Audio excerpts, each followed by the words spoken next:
After a tough loss to UCF, we have turned our focus to BYU. We've examined the tape and corrected the mistakes and realized that we have to be better in every phase of the game to beat one of the country's best teams. Thought a lot of people competed at a high level during this game, but I wanted to single out a few people. Davon Grayson is pouring every part of his soul into every game, every practice. Really like what he's doing on the field.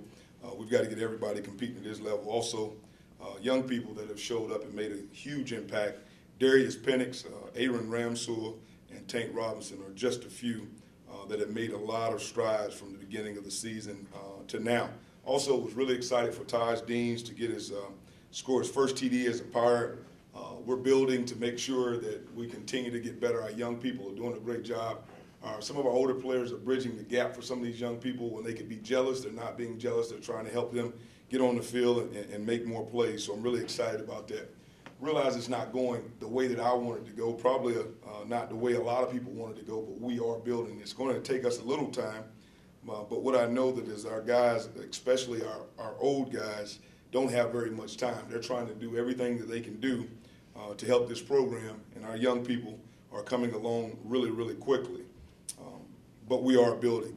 I want to talk about an injury report a little bit leaving this game. We are banged up just a little. I think we're getting better in some spots, but we are banged up. I'll start with some of the concerns. As you know, we found out last week about Keontae Anderson.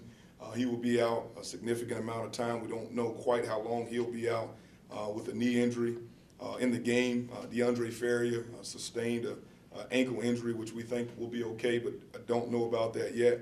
Also, Bobby Fulp has been battling for the last 2 or 3 weeks, a quad contusion. That also is very sore at this point in time. Corey Sargent, hamstring. He's been a guy that's been trying to battle through that for the last 3 or 4 weeks. But on the positive side, we do get some guys back. We get Kendall Futrell back this week. He'll be back in practice and ready to roll. Darrell Scott will be back off his groin injury. He's been warming up getting closer to getting back for the last couple of weeks since he's been out. And then probably the most significant person that we will have back this week will be John Spellsey. That will allow us to kick Garrett McGinn back over to the guard position. Moving on to this weekend, BYU is known for a lot of things. They're known for their maturity on the field, but they're also known for the atmosphere that they create when they're playing at home. And this is my appeal, and I'm asking everybody this homecoming weekend to come out and support the Pirates, come out and support the university, come out and serve our colors, purple and gold. These guys, some of our seniors, this is their last opportunity at homecoming, and we really want to make it a fantastic experience for them. So I know that all of our true Pirates will be out this weekend. I want Dowdy Ficklin Stadium at Bagwell Field to be jumping for this homecoming weekend. Speaking of BYU, you look at what they're going through, and they've been hit with a ton of injuries on offense and defense. And it's a team that traditionally has great depth, and they have been hit quite a bit with injuries moving to this point. They've also played a ridiculously tough schedule. They've played Wisconsin, they've played LSU, they've played just big-time opponents, or Mississippi State, you name it. I don't think anybody would trade their schedule to this point in time. So we are looking at a really good football team that just happened to go against the likes of Boise and some other places that have traditionally been great football programs. Offensively, they are a different kind of a different team than we've seen. More of a power team, bigger backs, much bigger backs. For instance, a 250-pound back versus the 175-pound backs that we face. So it's a different challenge. Offensively, they also can get into the seams and throw the ball definitely well down the seam. So we're going to have to do a good job on defense, much better than we did last week. We think that this team gives us a different opportunity to play some different guys in coverage and also some different guys in our front. So we're looking forward to that. Defensively, they give you a little bit of a problem because they came out in 3 different fronts in 3 different games. We're thinking that we're going to see a 4-down team, but they've also came out in what we call a diamond front, where they stack their backers and make it really hard on the inside zone team to read the backers. All in all, it's going to be another tough opponent for us. We're really excited to be able to get a chance to come back and play homecoming, but get a chance to get a chance to get a win against a football team that is also coming in here to try to get a chance to get a win as well. I think this will give us a good boost of energy going into our open date, and we can finish strong. Scottie, when you look at the frustrations that you're going through, is this job turned out to be harder than maybe you thought, or can you give us a timeline? Because obviously, as you said, things aren't going as well as you'd like them to go, and fans would like them to go. Yeah, so I think it's hard when you're winning as well. So I don't think that, people understand the difficulty that comes in just running a program and doing things the right way. It hasn't been harder than what I thought. The one thing that I will say is that the speed of this league has been a little bit different than what I could imagine coming in. If there's one thing that I wish I would have known probably a little bit sooner, was that we have to recruit a better, or should I say a faster athlete. We have to continually go after these fast athletes that are out there, and we're going to do just that. That's been one of the challenges of putting our guys in position. You saw in this last game, I thought a lot of our guys played their heart out, but there was a couple of situations where we were outran, and Coach C has done a great job of the guys that we've been able to give to him, getting them faster and faster and faster. Now the challenge goes back to myself and goes back to the coaches, that we continue to increase our overall team speed. Can you give us kind of the details with Elmore and Corinne? When did you know that they wouldn't be available to you on Saturday? Late in the week, really late in the week, and then we knew at that point in time that they would be.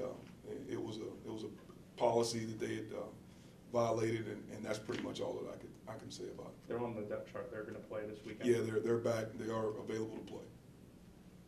After watching Penix on film now, obviously he had some big bright spots in the game on Saturday.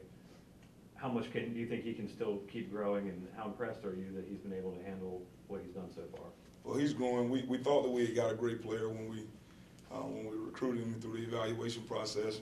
He was like one of the first kids that we had a chance to recruit through a whole year process, and I really was worried throughout the whole time. Right there at the end, I think a couple of teams tried to come back in. But when he got here, the most impressive part is what he's like in the classroom. And because of his ability in the classroom, I think that gives him the ability to continue to grow and grow and grow and grow. He's running hard. He's always been running hard. We got to continue to create some lanes for him. I think he's going to be a guy, like I said a few weeks back, that you're going to hear about and continue to hear about as we move forward with the program. Coach Penix is one of a number of freshmen and sophomores that have moved up the depth chart throughout the season. How much did building towards the future have to do with any of that, or is that just a perk at this point? No, if you watched him in camp, then you kind of knew early that he was going to be a guy. Everybody that's covered us probably through camp and seen him here and got going, they realized quickly after he carried the ball 2 or 3 times that he was going to be good. Also, the same with Tank Robinson. We felt like as soon as they could get the playbook and understanding how they fit in the locker room, then they would have an opportunity to be special for us. So it has nothing to do about building toward the future. If anything, I like to play older players. I respect the guys that have been in the grind for 3 and 4 and 5 years, and the ability for them to get a chance to play, especially if they've been here and have the ability to play. So that has a lot to do with it. But you have to earn it when you're a freshman, or when you're a redshirt freshman, or when you're a true sophomore. So the guys that are out there right now, the redshirt freshmen, sophomores, their teammates respect them quite a bit. Coach, you said you wanted Dowdy Ficklin Stadium rocking against BYU, but you got to understand it's probably hard for the fans to get up after seeing the performance of the team. So how do you ask the fans to get up like that when the team hasn't really been holding up there in the field? Yeah, because, the main reason why I ask is because of the sacrifice of our football players. Next thing is supporting the university and supporting and serving our colors. This isn't easy. There's no rhyme or reason to why we're happening, and this is happening, that's happening. But what I will do is I will say that I know that true Pirate fans are true Pirate fans, and they'll come out and support us. And I understand how hard it is to sometimes watch a product be the way that you want it to be. But I can guarantee you that these guys in the locker room are giving every single thing that they have. We're working as hard as we possibly can, and the product will get better. And I want people to be there so they can see it when it starts to turn. Saturday, Thomas Sirk threw his 8th interception. Have you been concerned with his decision-making at all at this point?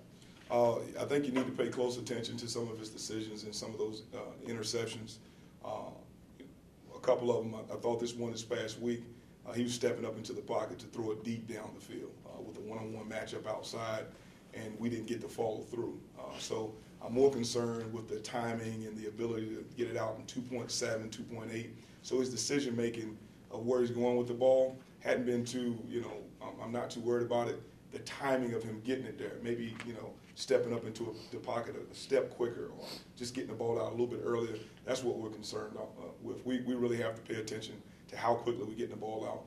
If we do have protection issues, it hasn't just been our offensive line, it's been our tight ends, it's been our running backs, but the quarterback can fix some of that with just being much quicker in the pocket. For people that haven't seen much of BYU, is there a team in the conference or that you've played against that you can kind of compare them to that what you've seen on tape at all? No. No, completely different look than we've seen to this point in time. I don't think you can compare them to anybody. Very, very hard to do that. It's hard for me to compare teams that we see in back-to-back weeks. So a team out of conference to a team in conference or a team that we play, that's hard to do. And with the UCF receiver that said they'd score 70 points, did the defense hear about that? Did they take that personally at all going into the game on Saturday? Well, I think so, but you have to realize when someone says they're going to score 70, that's not an attack at the defense. That's an attack at the offense because offense goes against offense. And if offense can stay on the field, then they won't score 70.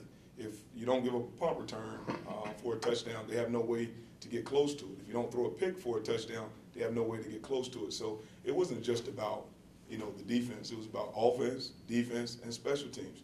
If you take two of those touchdowns off the board early in the game when all this stuff happened and some penalties and some situations where we put them, in some great situations for the defense. So I told the guys before the game, it isn't about offense versus defense. That's offenses versus or their program versus our program. And, it was a statement that he made.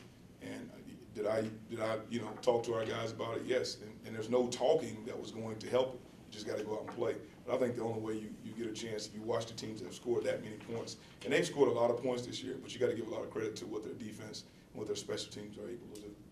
Coach, was pulling cert, was that precautionary? And then was there any thought putting Reed in the game, maybe get him some late reps? Yeah, there was some thought on getting Reed in the game, and it was precautionary to get Cirque out of there at that point in time. I felt like that, they had started really pinning their ears back, and they're beating us with 4-man rushes, sometimes even getting to us with some 3-man stuff.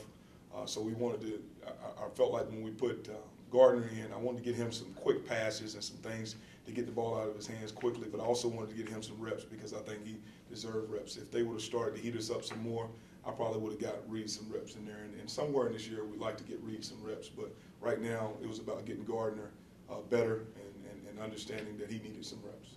After the game a weekend or so ago, you said penalties was the thing you were most concerned with. You had 8. This past weekend, you had 10.